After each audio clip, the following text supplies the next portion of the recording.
This conference will now be recorded. Aluminium Limited is engaged in the manufacturing of product GH, which requires 1 unit of a single raw material PQR.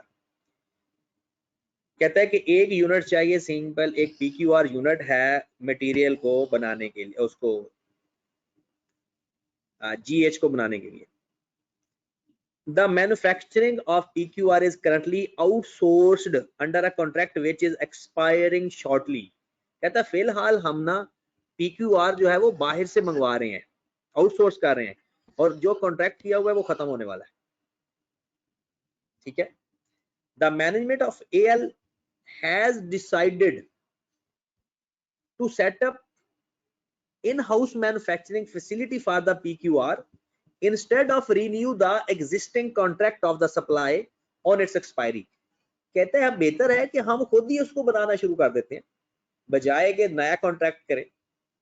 तो जहरी सी बात है, अगर हम खुद बनाएंगे possible है हमें ज्यादा कॉस्ट पड़ जाए और पॉसिबल है हमें कम कॉस्ट पड़े. तो हम क्या करेंगे, इसकी कॉस्ट निकालेंगे और जो कॉस्ट हमें कम पड़ेगी इसमें हमारा रेवेन्यू का चक्कर ही नहीं है. वो जो हमारा रेवेन्यू वाला सिनेरियो होता है ना, उसमें हमारा कोई चक्कर ही नहीं है. रेवेन्यू सेल की बात ही नहीं कर रहे हम मैन्युफैक्चरिंग की बात कर रहे हैं. Got it. तो जिसकी एनपीवी हमारे पास मतलब जो कॉस्ट की एनपीवी कम आएगी, हम कहेंगे कि वो ज्यादा बेहतर है. मतलब कॉस्ट की एनपीवी फाइंड करनी है ना, तो कॉस्ट की एनपीवी कम होगी तो हमारे लिए फिजिबल होगी. तो क्योंकि इसके अंदर रेवेन्यू का चक्कर ही नहीं है, तो हम कोशिश करेंगे कि इसको कॉस्ट को पॉजिटिव भी लिख सकते हैं, नेगेटिव भी लिख सकते हैं, वो आपको अपनी मर्जी है, जैसे मर्जी लिखें. चलिए जनाब, पहला, in this respect following 2 proposal at current prices have been forward for evaluation. कहते हैं 2 प्रपोजल हैं हमारे पास. पहला प्रपोजल है कि परचेज कॉस्ट हमें पड़ेगी 3500,000 या दूसरे में भी पड़ेगी 5 मिलियन सेटअप कॉस्ट, और यूजफुल लाइफ होगी 3 साल और 5 साल, और जब नोट लिखा हो तो उसको लाजमी देखना होता है. नीचे नोट गिवन होगा, उसको देखेंगे. फिर रेजिडुअल वैल्यू है, उसका भी नोट गिवन है. पहले का निल है, दूसरे का 1 मिलियन है. एनुअल प्रोडक्शन कैपेसिटी 10,000 यूनिट और प्रपोजल 2 में 9,000 units. Plant operation cost 90,000 per month है और 70,000 प्रपोजल 2 में पर मंथ है. एनुअल मेंटेनेंस कॉस्ट 1.38 मिलियन और 1.2 मिलियन. कहते हैं under proposal 1 on carrying out और major overhaul at a cost of rupees 1.3 million at current price. At current price का मतलब है कि इसके अंदर इन्फ्लेशन नहीं है, हम इन्फ्लेशन ऐड कर देंगे. अगर उसी दिन की प्राइस होती तो ईयर 2 की, at the end of year 2, तब उसके अंदर इन्फ्लेशन शामिल होती. और अगर करंट प्राइस कह दे तो इसका मतलब है उसके अंदर इन्फ्लेशन शामिल नहीं है, हम इन्फ्लेशन दूसरे साल तक शामिल कर देंगे. Useful life and residual value would be increased 5 years and 500,000 at a current price. बिल्कुल वही बात, इसमें भी इन्फ्लेशन ऐड करेंगे. ये FR1 वाला कॉन्सेप्ट अप्लाई करेंगे. वही कि जब हम सब्सिक्वेंट एक्सपेंडिचर ऐड करें, अगर उससे आपकी लाइफ बढ़ जाए या एफिशिएंसी बढ़ जाए, तो जितने एक्सपेंसेस हैं उसकी कॉस्ट में ऐड कर देते हैं और फिर उसको डेप्रिशिएट करना शुरू करते हैं. ओके होगी बात. चलें जी, आगे चलते हैं. फिर आगे वो कहता है अदर इंफॉर्मेशन.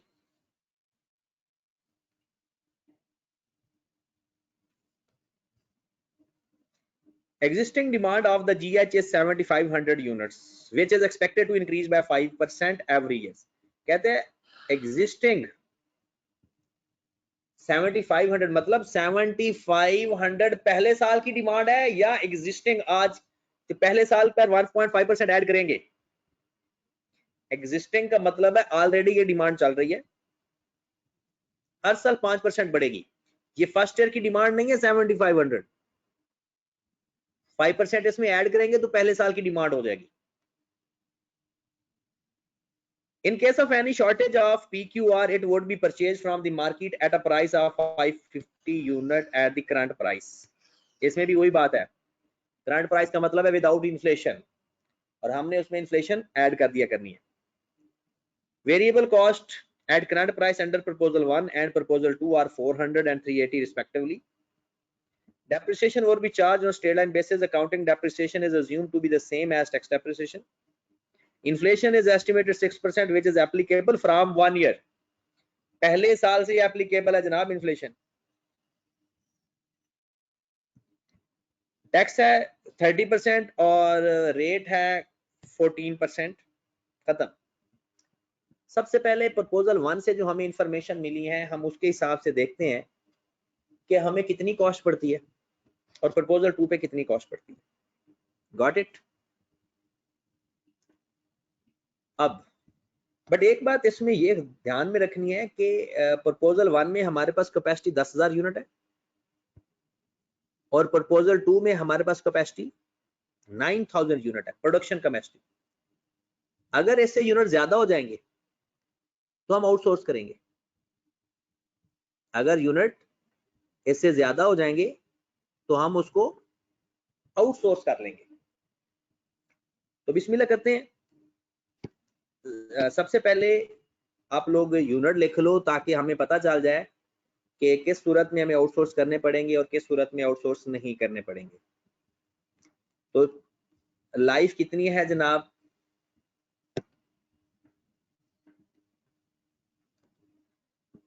एक में यूजफुल लाइफ 3 साल है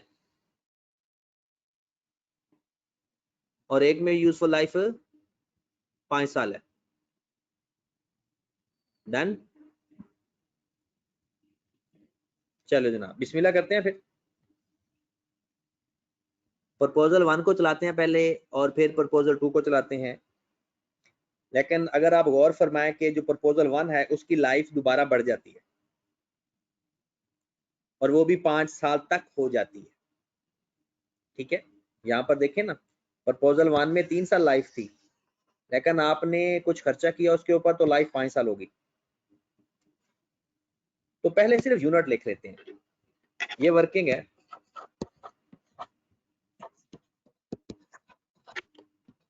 year 1, year 2, year 3, year 4, year 5।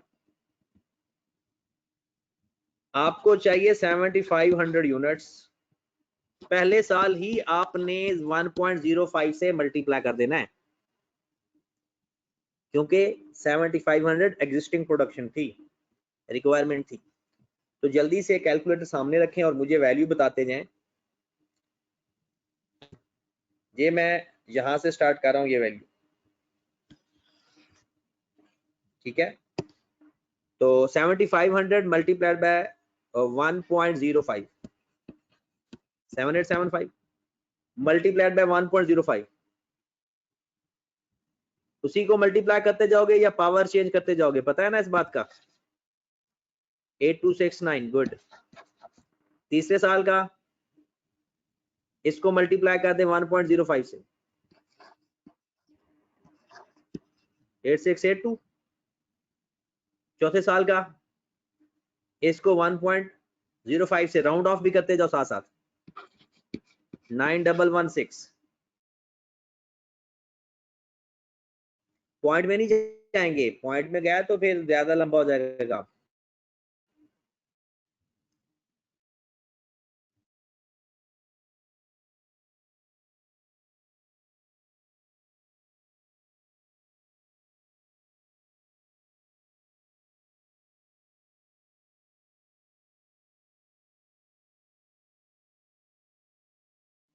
और पांचवें साल का 9572। Got it. ये है। और प्रपोजल 1 में कैपेसिटी 10,000 यूनिट है। मतलब प्रपोजल 1 के लिए हमें कोई आउटसोर्सिंग की जरूरत, और प्रपोजल 2 के लिए ये भी ओके है, ये भी ओके। 116 आउटसोर्स करते हैं 73, राउंड ऑफ करने से तो 73 कर लें।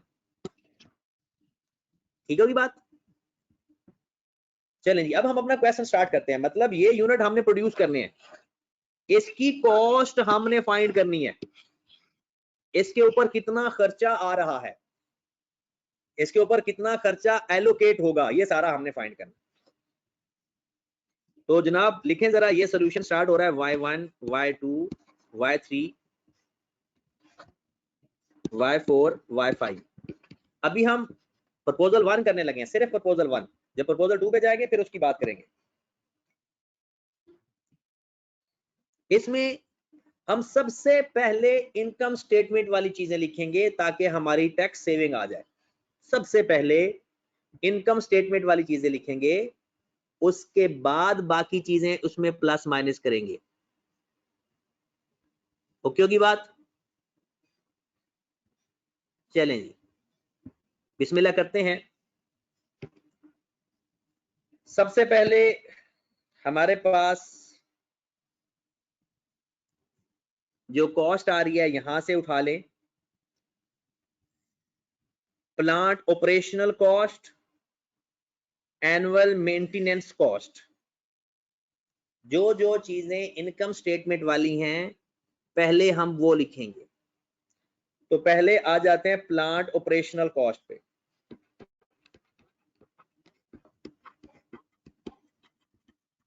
जी मेरे भाई, पहले साल से इन्फ्लेशन भी अप्लाई करनी है। Plant operational cost 90,000 per month, तो please 90,000 multiplied by 12 multiplied by 1.06, 6% inflation भी। क्या करेंगे? 90,000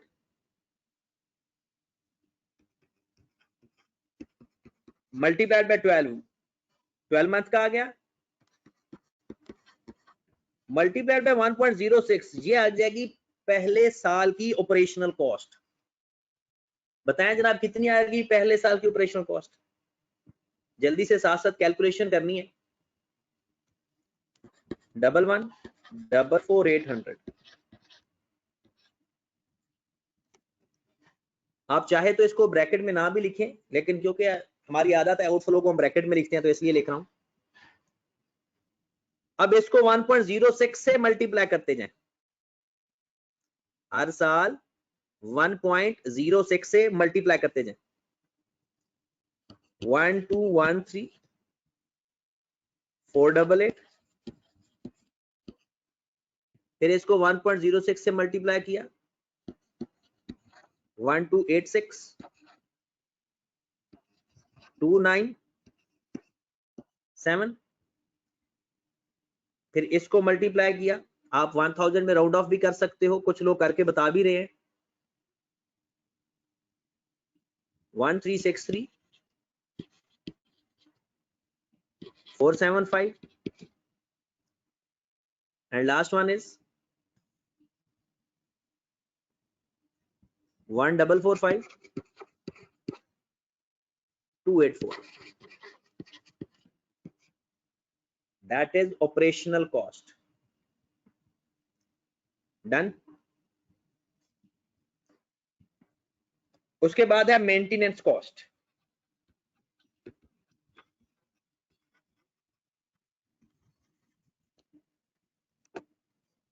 जी मेरे भाई, मेंटेनेंस कॉस्ट है प्रपोजल 1 की 1380, और इसको हम मल्टीप्लाई कर देंगे 1.06 से। किससे मल्टीप्लाई कर देंगे? 1.06 से। तो डायरेक्ट करके मुझे बता दें, 1380 मल्टीप्लाइड बाय 1.06, 1462 1462.8 मतलब 800। फिर सिंपल 1.06 से मल्टीप्लाई करते जाए, 1550 568, फिर इसको 1.06 से मल्टीप्लाई कर दिया, 1643 602। आप 1000 में बिल्कुल कर सकते हो, 1742 218 और इसको जब 1.06 से मल्टीप्लाई किया तो कितना आ रहा है 1846751। डन होगी बात। नेक्स्ट हम देखते हैं और कौन सी कॉस्ट आ रही है। नेक्स्ट कॉस्ट है जनाब वेरिएबल कॉस्ट इसकी। ठीक है, वेरिएबल कॉस्ट अभी हमें सिर्फ प्रपोजल 1 की चाहिए, that is 400 per unit, 400 per unit. और ये वर्किंग के अंदर मैंने आपको पहले ही बताया था कि आपको जो यूनिट चाहिए वो ये पहले साल के यूनिट मल्टीप्लाइड बाय क्या करेंगे, इसको 400 से मल्टीप्लाई करेंगे और मल्टीप्लाई करेंगे 1.06, फिर इसको 400 से मल्टीप्लाई करेंगे 1.06 स्क्वायर, फिर 400 मल्टीप्लाइड बाय 1.06 की पावर 3, फिर 400 मल्टीप्लाइड बाय 1.06 की पावर 4। या आप एक और तरीका भी कर सकते हो कि पहले 400 की को इन्फ्लेट कर ले, जो आंसर आए उसको यूनिट से मल्टीप्लाई करते जाओ, ऐसा भी किया जा सकता है। ठीक है, या एक और तरीका भी है, मैं आपको हर तरीका बता देता हूं, जिस तरीके से आपको जल्दी लगे वो कर सकते हो। आप 7500 multiplied by 400 multiplied by 1.05 multiplied by 1.06 answer आएगा। फिर जो आंसर आएगा उसको मल्टीप्लाई करेंगे 1.05 मल्टीप्लाइड बाय 1.06, जो आंसर आएगा उसको मल्टीप्लाई करेंगे 1.05 मल्टीप्लाई बाय 1.06, क्योंकि at the same time volume भी बढ़ रहा है, कीमत भी बढ़ रही है। ये बात समझ लग रही है ना जो मैं करना चाह रहा हूं। ये जो हम अगर आप लोग डायरेक्ट इन्फ्लेट करना चाहते हो तो, लेकिन इसमें प्रॉब्लम कब आएगा, इसमें प्रॉब्लम तब आएगा जब वो 9000 वाली प्रपोजल 2 के अंदर लगेगी शर्त, क्योंकि उसके अंदर हम कुछ आउटसोर्सिंग करेंगे तो वो एग्जैक्ट ये फार्मूला फिर नहीं लगेगा, इसलिए फिर आप इस फार्मूले से वहां पर करोगे। लो जनाब आ जाओ जरा, 7875 multiplied by 400 multiplied by 1.06, variable cost. एक ही दफा स्टैंडर्ड बनाना पड़ता है, फिर काम आसान होता है, फिर तो ऐसे चलते जाते हैं। कितनी अमाउंट आ रही है 3339 000। फिर next unit multiplied by 400 multiplied by 1.06 का स्क्वायर 3716 419, बिल्कुल ऐसे ही करें। Next units multiply by 400 multiply by 1.06 की पावर 3 कितना आ रहा है 4136 160। कुछ लोग पूरी अमाउंट बता रहे हैं, कुछ लोग राउंड ऑफ करके बता रहे हैं, तो मैं पूरी वैल्यू लिख रहा हूं ताकि सबकी वेरीफाई हो जाए। नेक्स्ट क्या है 46303, जिसने राउंड ऑफ किया है वो 4 कर ले, और लास्ट वन बता रहे हो 5123 24 कर लो जो राउंड ऑफ करके चल रहा है। ये है हमारे पास वेरिएबल कॉस्ट। डन। डेप्रिसिएशन,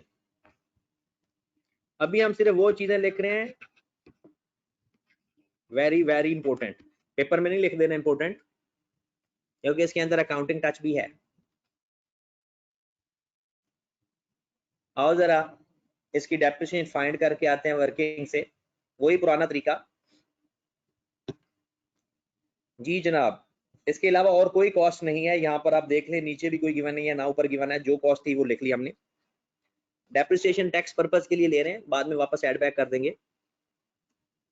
जी मेरे भाई आओ जरा।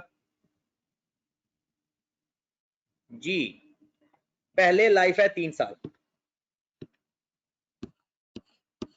2 साल तक लाइफ 3 साल थी, 2 साल तक लाइफ 3 साल थी, लेकिन बाद में कुछ खर्चा करने से 1300,000 कुछ एक्सपेंस करने से एसेट की लाइफ बढ़ गई।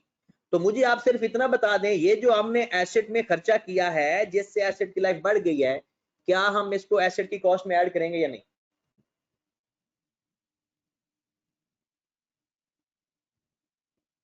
इसको एसेट की कॉस्ट समझना चाहिए या नहीं?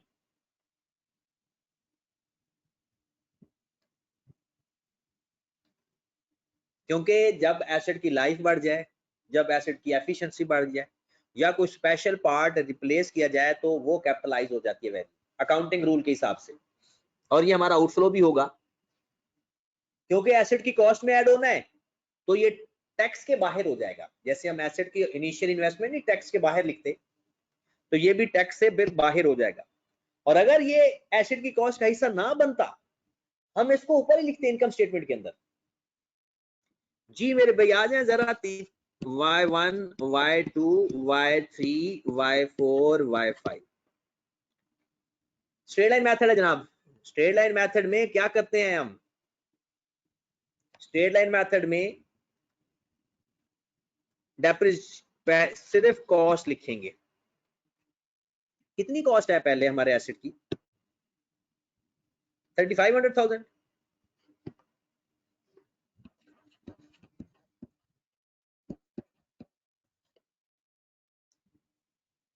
डेप्रिसिएशन इसको 3 पे डिवाइड कर दो, क्योंकि 3 साल लाइफ है। तो कितनी डेप्शन आ गई पहले साल की? 3500,000 को डिवाइड करें जरा 3 पे, 11,166,667 पहले साल की डेप्शन भी यही आएगी।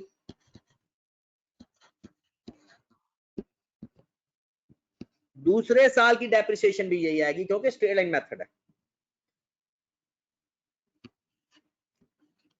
मुझे बताओ तीसरे साल में बुक वैल्यू कितनी रह गई? तीसरे साल बुक वैल्यू कितनी रह गई?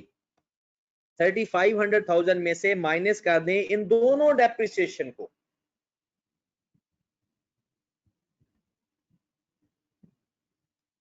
हाँ जी जनाब, तीसरे साल की बुक वैल्यू रह गई 11,166,667। ये भी माइनस करेंगे, ये भी माइनस करेंगे। वो बात समझ लग रही है ना? आपको याद होगा सब्सिक्वेंट एक्सपेंडिचर का rule, find the book value. Book value find करेंगे और उसमें प्लस कर देंगे सब्सिक्वेंट एक्सपेंडिचर। पहले बुक वैल्यू फाइंड करेंगे, उसमें ऐड कर देंगे subsequent expenditure. Got it? Plus करो जरा, कितनी वैल्यू आ गई? प्लस करो जरा, कितनी वैल्यू आ गई? 246। दोबारा बताइएगा जरा, मैसेज डिसअपियर। 24667 डन।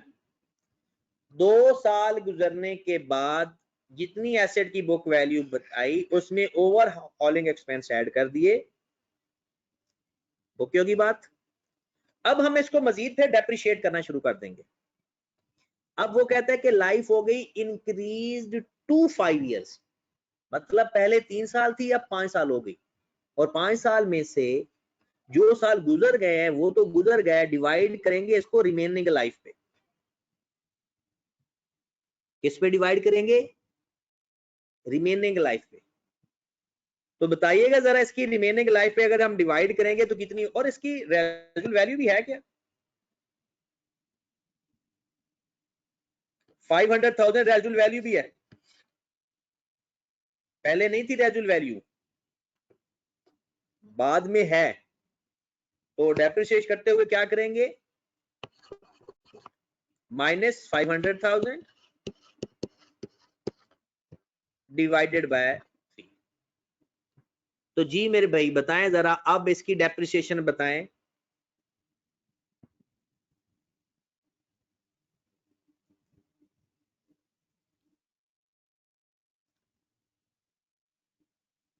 अच्छा माजरत, एक इसके अंदर हम ये करंट कॉस्ट पे था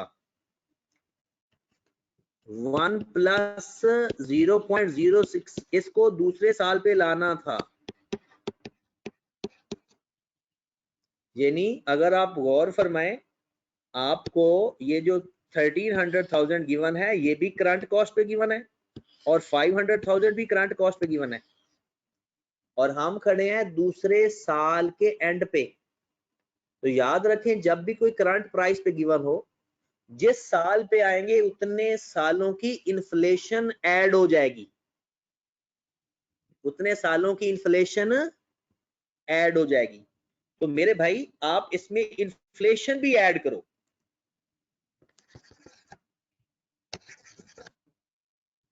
तो क्या करना है हमने, इस वैल्यू के अंदर 1300,000 को 1.06 से मल्टीप्लाई करो, उसका स्क्वायर क्योंकि दूसरा साल है, फिर उसको प्लस करो 11 ट्रैक्टर 67 के अंदर, फिर वैल्यू बताओ कितनी आ रही है। जी जनाब, कोई बंदा करे जरा।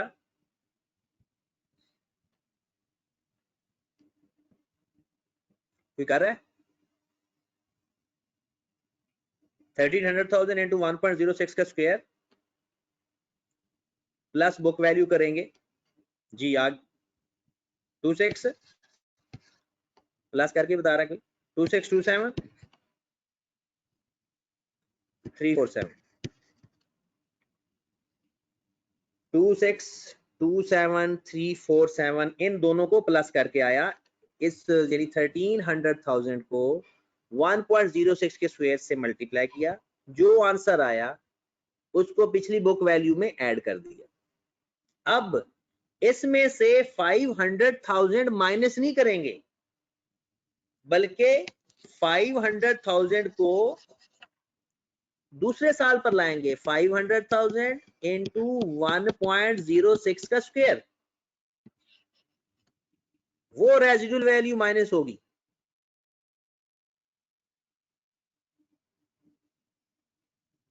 हाँ जी जनाब, कितनी बन रही है?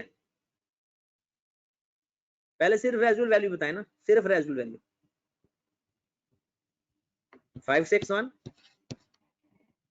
800। लो जनाब, अब इन दोनों को माइनस करके 3 पे डिवाइड कर दें तो अगले सालों की डेप्रिसिएशन आपके पास आ जाएगी।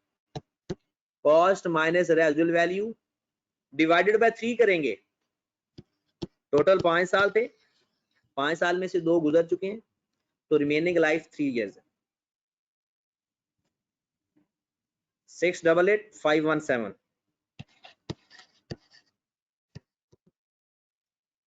कुछ लोग 516 बता रहे हैं, कुछ लोग 517 बता रहे हैं, जो भी आ रहा है। ओके की बात। ये है अगले 3 सालों की डेप्रिसिएशन। 688,516 क्योंकि स्ट्रेट लाइन मेथड है। 688,516 डनों की बात।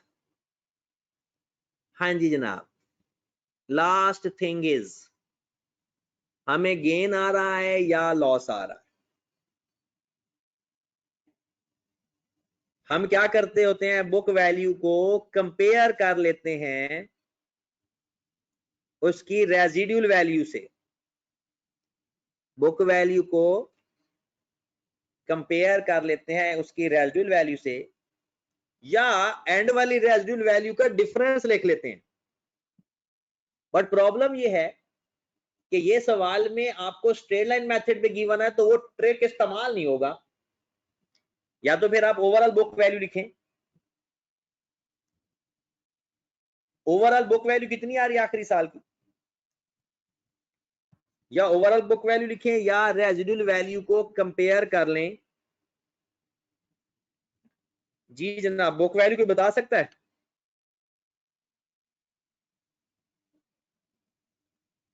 एनीवन?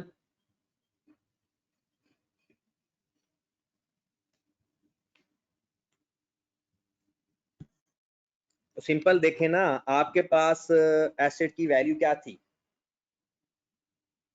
2627347। उसमें से जो डेप्रिसिएशन होगी वो माइनस कर दो, आपके पास बाकी बुक वैल्यू बच गई।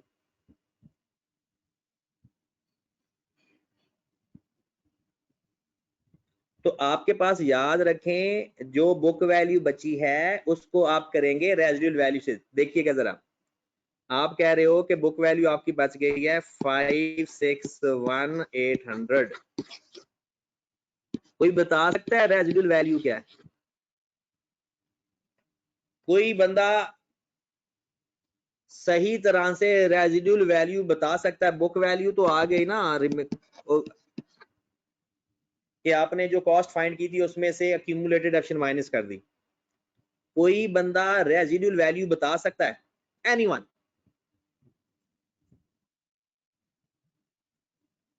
मैं बता दूं?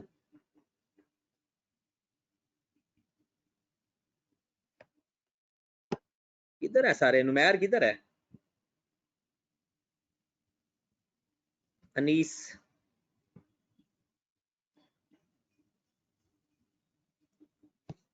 हाँ जी, आंसर आने लग गया है। रेजिडुअल वैल्यू जरा गौर फरमाए, 500,000 इंटू 1.06 की पावर 5, क्योंकि 500 था करंट प्राइस के ऊपर। हम देख रहे हैं 5 साल के बाद, तो 5 साल के बाद रेजिडुअल वैल्यू कितनी आ गई? इसको मल्टीप्लाई कर दें 669, बताइएगा जरा दोबारा। 113। लो जनाब, 561,800 वाला एसेट बिक रहा है 669,113। गेन आया लॉस? गेन आया या लॉस? गेन। कितना गेन है जरा डिफरेंस बताएं। 561,800 और इसका गेन बता दें। ये दूसरा तरीका है जो हमने गेन और लॉस फाइंड करना है। 107,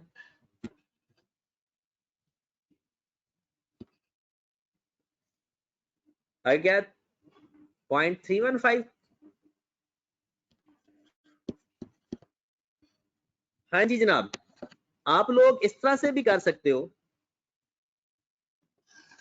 इन दोनों को आखिरी साल एडजस्ट करके भी लिख सकते हो, इकट्ठा करके। मतलब लॉस है तो नेगेटिव होता है, गेन हो तो पॉजिटिव होता है, हम इसको नेट करके भी लिख सकते हैं।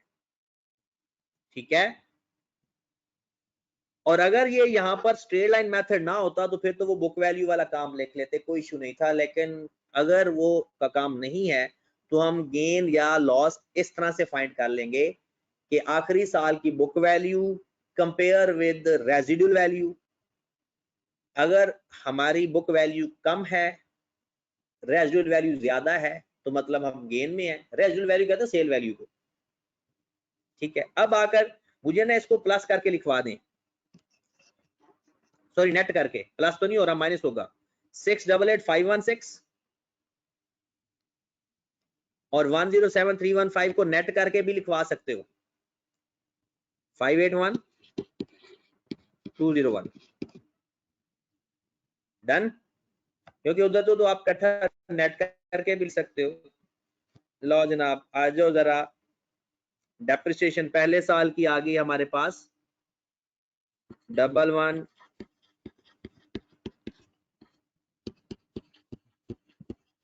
पहले 2 सालों की डेप्रिसिएशन, फिर तीसरे साल की डेप्रिसिएशन 688,516, 688,516 और आखिर वाले को आप नेट करके लिख दर होता है। कैसे ही दो वैल्यूज हम लेकर चलेंगे, एक कॉलम ज्यादा बनाना पड़ेगा।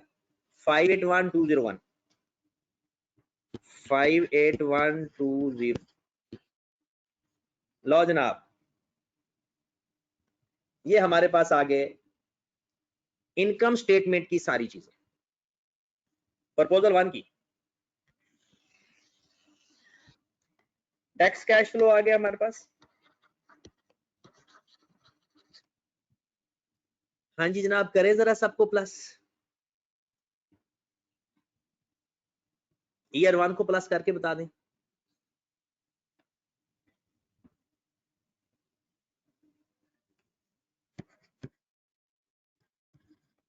सेवन 113.267।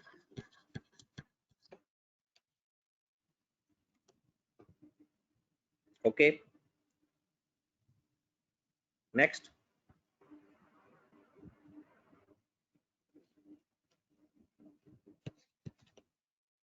सेवन 142।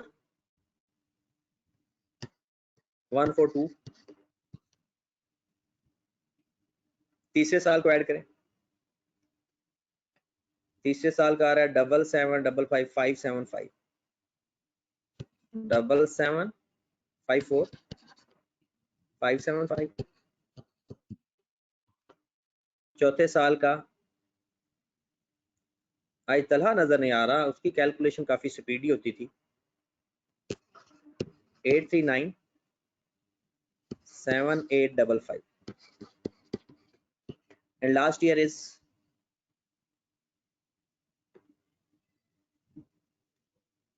आराम से कैलकुलेशन करें। वैसे स्पीड आपकी अच्छी होनी चाहिए, एमएफए के पेपर के अंदर स्पीड मैटर करती है। 8997034। लो जनाब, टैक्स का रेट क्या था? At the rate of 30%। हाँ जी मेरे भाई, जब नेगेटिव बैलेंस आ जाए तो टैक्स सेविंग आती है, जब नेगेटिव बैलेंस आया तो टैक्स सेविंग आती है, पॉजिटिव बैलेंस आया तो टैक्स पेड आता है। तो इसमें हमें टैक्स सेविंग आएगी। तो बताएं जरा 30% कितना आ रहा है? 2133,980 2133,980 tax saving, positive tax saving आएगी। दूसरे साल का 2294,143। तीसरे साल का 2326,370। सॉरी ये ब्रैकेट में नहीं आएगा, टैक्स सेविंग है। नेगेटिव बैलेंस के ऊपर टैक्स सेविंग आती है। ये चौथे साल का बता रहे हो, तीसरे साल का बता रहे हो? चौथे साल का ये जो बताया, ये 232 के साल का है। तीसरे साल का, चौथे साल का क्या बताया? दोबारा बताइएगा जरा, चौथे साल का दोबारा बताइएगा जरा। 2519,357। और आखिरी साल का बताइएगा जरा।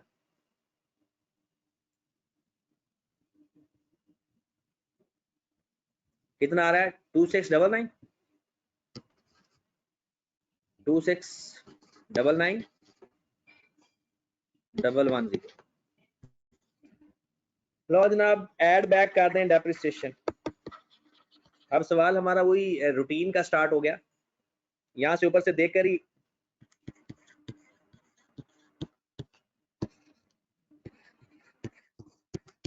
ऊपर वाली डेप्शन एज इट इज नीचे कॉपी करनी है।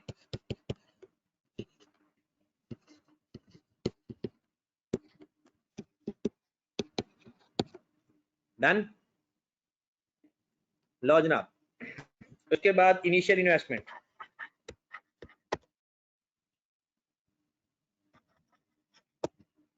कितनी अमाउंट थी? 3500,000। आउटफ्लो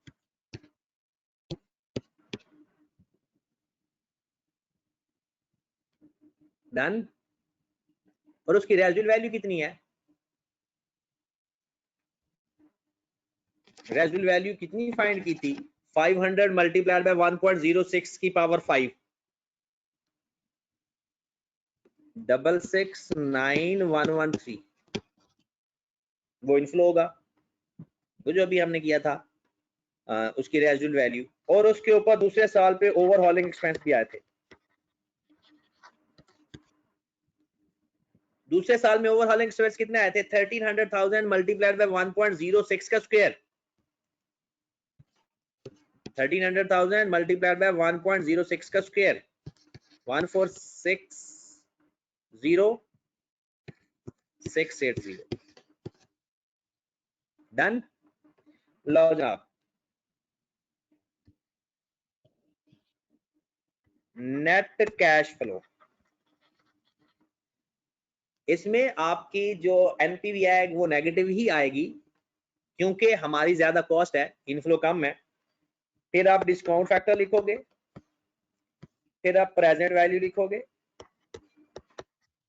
और फिर उसकी एनपीवी लिखोगे, और एनपीवी आपकी नेगेटिव आएगी क्योंकि सारी कॉस्ट है, और जिसकी एनपीवी कम आएगी क्योंकि कॉस्ट है, नेगेटिव में कम आएगी, वो हमारे लिए ज्यादा बेनिफिशियल होगा। ये था प्रपोजल 1। प्रपोजल 2 इससे ज्यादा आसान है, उसमें सिर्फ एक टेक्निकल बात है प्रपोजल 2 के अंदर कि वो जो आउटसोर्स करता है आखिरी साल में 9,000 से ऊपर यूनिट हो जाते हैं क्योंकि उसकी फुल कैपेसिटी 9,000 है, तो वो आउटसोर्स करता है, और आउटसोर्स की भी वैल्यू दी हुई है 5,550,000 है, 550 है सॉरी, ठीक है, और वो भी मेरे ख्याल में करंट कॉस्ट पे है, 550 करंट कॉस्ट, और हमने इसको लेना है तीसरे चौथे साल पे, सॉरी चौथे पांचवें साल पे, तो 1.06 का पावर 4 और पावर 5 करके लेंगे। तो जल्दी से बल्कि कर लेते हैं, इसमें ये आपको आइडिया तो हो गया होगा। हमारे पास ऊपर वाली वर्किंग भी की हुई है, year 1, year 2, year 3, year 4, year 5 done. सबसे पहले तो वही ले ना, आपके पास जो मेंटेनेंस कॉस्ट है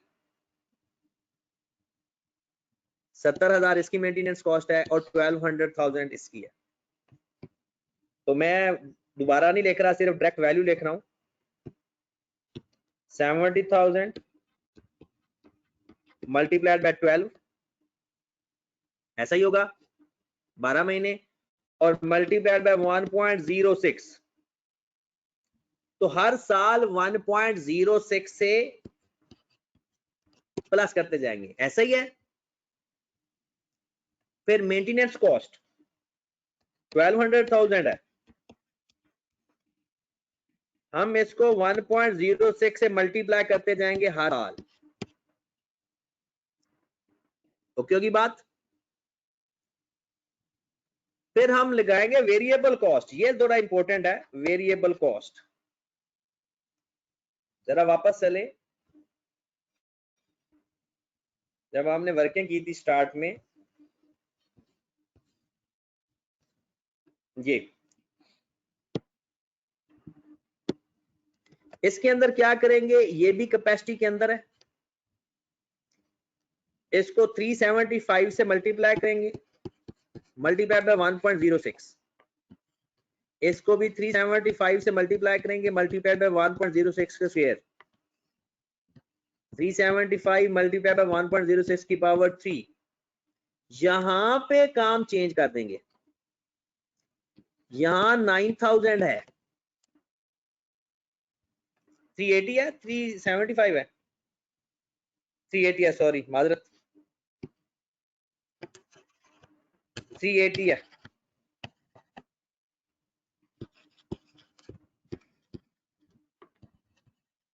यहां पर क्या करेंगे, 380 मल्टीप्लाइड बाय 1.06 की power 4, 116 multiplied by 550 multiplied by 1.06 की पावर 4, ये आएगी अमाउंट। चौथे साल variable cost 9,000 multiplied by 380 multiplied by 1.06 की पावर 4, गॉट इट, और 116 मल्टीप्लाइड बाय 550 मल्टीप्लाइड बाय 1.06 की पावर 4, क्योंकि 550 जो उसने वैल्यू बताई हुई है वो करंट कॉस्ट पे बताई हुई है, हम चौथे साल पे ले रहे हैं। पांचवें साल पे जो वेरिएबल कॉस्ट आएगी, बिल्कुल पांचवें साल पे 9,000 मल्टीप्लाइड बाय 380 मल्टीप्लाइड बाय 1.06 की पावर 5 और 573 मल्टीप्लाइड बाय 550 मल्टीप्लाइड बाय 1.06 की पावर 5, इन दोनों को प्लस कर देंगे। ठीक है। कुछ स्टूडेंट पूछ रहे हैं सर वर्किंग शो करना, वर्किंग हम अपनी सहूलत के लिए कर रहे होते हैं मेरे भाई। ठीक है, तो बेहतर है अगर शो कर देते तो ठीक है, लेकिन जरूरी नहीं होता। मेन है ये कैलकुलेशन अच्छी होनी चाहिए और वर्किंग का रेफरेंस देने के तो ज्यादा बेहतर है। तो बात समझ लगी ना।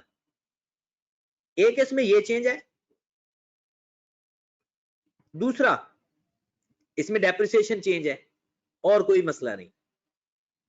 बाकी सारे का सारा सवाल बिल्कुल सेम है, और ये सवाल अब आपने कंप्लीट कर लेना खुद ही। ठीक है, और इंशाल्लाह कल हमारी वैसे फिजिकल क्लास भी है, और हम वहां पर देखते हैं कि ये क्वेश्चन नंबर 5 हमने साथ डिस्कस करना है या नहीं करना। ठीक है, तो मेन कल हमने वर्किंग कैपिटल मैनेजमेंट देखनी है, बट आपको लाजमी है कि अगर आप नया सवाल नहीं करना चाहते बट पुराना सवाल इन्वेस्टमेंट अप्रेजल का लाजमी करें। कोई ना कोई डेली बेस पे एक सवाल आपने करके सोना है। ठीक है, गलत होता है ऐसा ही होता है, बाद का मसला है, बट अपने हाथ से एक दफा सवाल करना है। ठीक है, ओके जी, अल्लाह हाफिज।